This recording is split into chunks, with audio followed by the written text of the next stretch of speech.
My main point has already been stated, that I'm honored to be here, extremely pleased that we have so many of you in the audience today, and that I am speaking to you as in America we call me a lay person. I come from the consumer, the user. I am a mother of 3 and a grandmother of 8, and I also can relate to the previous 2 speakers in that my first baby was born in Denmark, and my father was bipolar. And I am interested in this topic, but I didn't enter it because of those reasons. I came at this accidentally, because the first thing I wanted to be all my life was a mother. Okay, now why is it? There we go. So my goal for this presentation is to inspire you, to guide and encourage individuals, whether it's the people in this room or people you may know, to work as a team and meet the needs of childbearing families. So first we have to ask the question, well, what are the needs of childbearing families? And this is a universal review. This doesn't matter what country, what culture, what religion. It does not matter. All people feel these same things. And this is based on some research that came out of Scotland a very long time ago. The first is we need emotional support during our pregnancies, during our birth process, and that whole first year postpartum. And we need supportive professionals who are knowledgeable about mental health and community resources.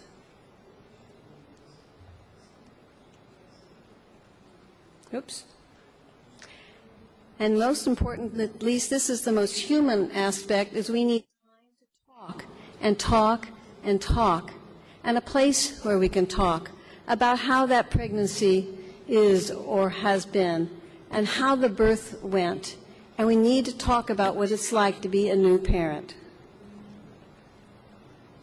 We also need accurate information about new parenthood in general. Again, this is one of the occupations in the world. We all become parents. Most of us are we have parents. We may or may not be a parent right now in this room. But no matter what, you cannot really prepare for this change in your life. So you need information, but you also need referrals to resources that are in your community from other people who've been there and walked that walk. So we call pregnancy a time of opportunity, the window of opportunity. Certainly for us as women, this is when people pay attention to us as women medically. We get a lot of attention. And again, it doesn't matter what culture, what belief system, where in the world, but this is a time women are most noticed. It's also an opportunity for a collaboration, a time of meetings and talking between the professionals and those of us who are volunteers or lay people in the community, and the agencies and those helping agencies that work with this population to have a baby. What I've discovered over my career of over 40 years of doing this is that there are some universal themes, and I've learned what I learned by going to many of these types of scientific meetings, even though the information's always been way over my head, as we would say in English. But it didn't matter. I had to hear what it was like for all people, and this is what we've discovered.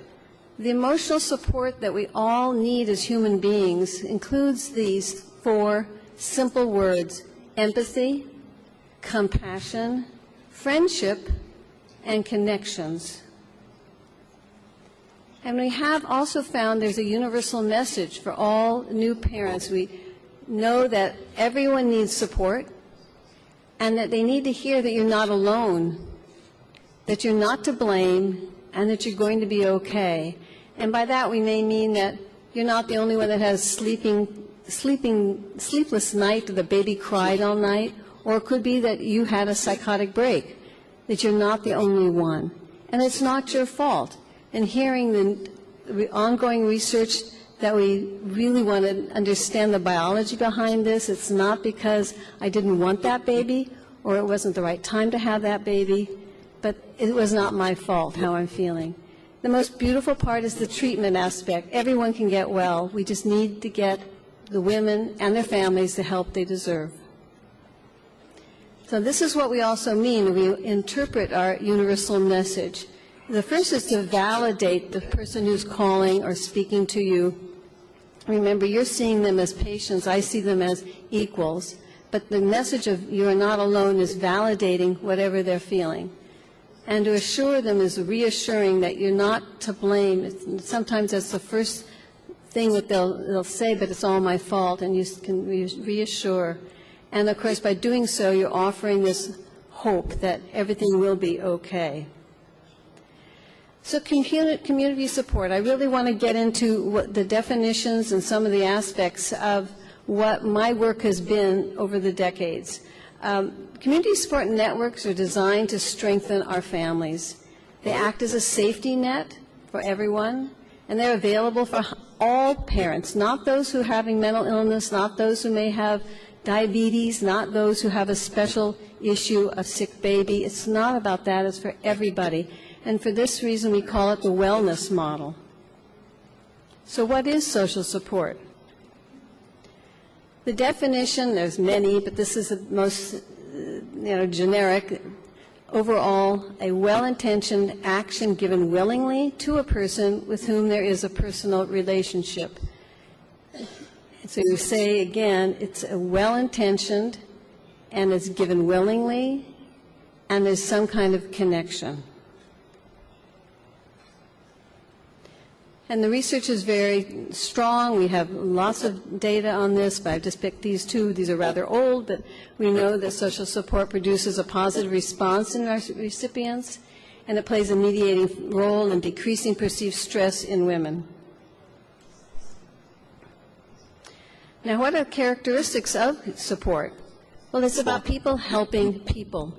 And those of you who are in the audience who may have experienced that personally, you've given support to another person, or you are involved. Certainly you're in the health field, so you know what it means. But for us, in the lay population, it's about we're sharing common knowledge, we're sharing experiences. By doing so, we reinforce hope, and we join our efforts together to be well. Also, this is about pregnancy and the first year postpartum, so it's all about that time that you've changed, your life has changed because you're having this baby. And it's also a time when you share solutions. It's not that you're being told, if you do it this way, it'll be better, but rather you share it. The key, of course, is confidential. It's confidentiality, that you're not doing this and somebody's going to go talk about what you just shared. And it's critical that the person sharing is not judged. Also, we're not talking about therapy. This is not therapy. There may be a little cost if there's some little fee involved in bringing in the cookies and the coffee, but these are not therapeutic groups. These are characteristics of a group or a network that's in control of itself, and it's not dominated by any one profession or any one institution. So what does providing support mean? It's about listening actively and not judging.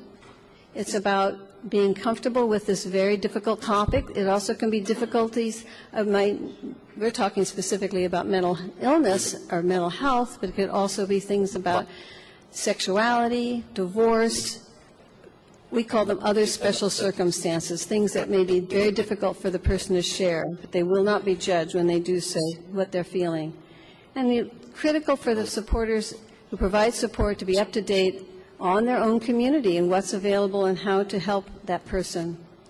So here's a little background on and more definitions about new support networks for parents, and this is the title of actually this book that you're going to hear more about in a minute. I'm going to give some detail.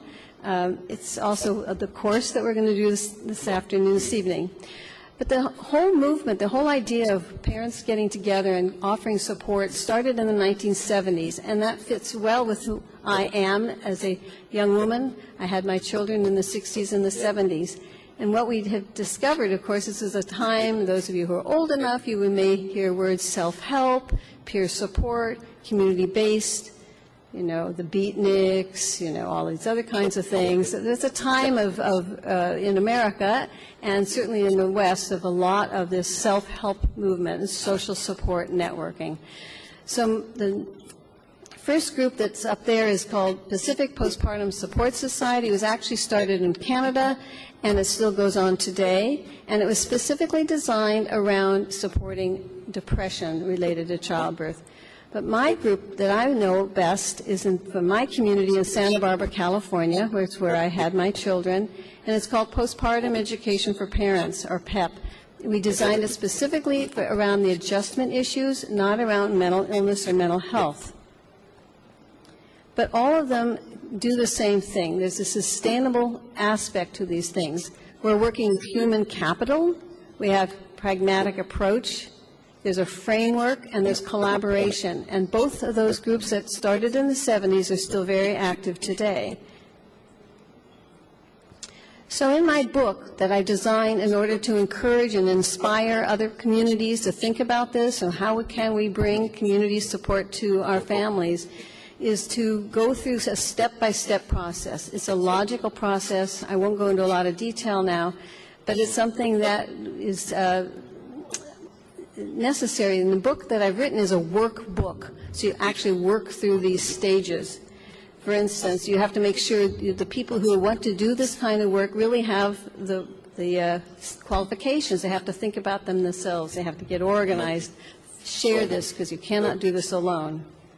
You have to know what's already in your community. Is there something like this helping new families with these ideas of not being judgmental and being supportive already in existence? If so, you need to find out whether they work with you or not.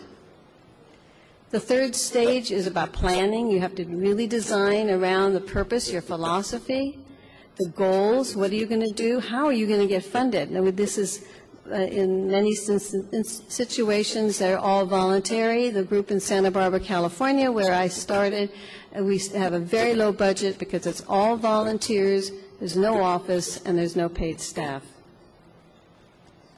And the next stage is we want to get ready to implement. So you have now created your materials. What are you going to do in your community? In Santa Barbara, California, in 1977, we started the first warm line. And I don't know how that translates into Turkish, but to be a warm line means that it's not a crisis line. And we decided that was very important for our community. We had a hotline, but it was around child abuse prevention, and we were new parents, and we said that was very stigmatizing. We would never do that. We wouldn't call it. Maybe we should, but we wouldn't. So a warm line was started, and that was very important. The role for professionals is also critical for communities to understand. We're not asking community professionals to start these. It's rather that they work together with the lay, the population that would like to do this. And this is then gives the opportunity for the professional to become an advisor. And the last, of course, is often neglected by people who are not thinking this through, but you need to constantly evaluate, just as you do any research. You have to make sure you've evaluated your work. And then hopefully you've done well and you want to develop more partnerships, establish new goals perhaps and change, and write your story of success. And that is exactly what we've done in, again, Santa Barbara, California. That's, again, the group I know best. We also want to make sure that we're providing accurate materials. We want to make sure there's follow-up for the family when we're providing support. So I'm going to end right here. This is a very short presentation, hopefully just to engage you the first time you may have even thought about this topic. But what about investing in your own community? And what is the role for your community in helping new families? And of course, I see it as an opportunity to confront the stigma of mental illness and all the myths around parenthood. Thank you.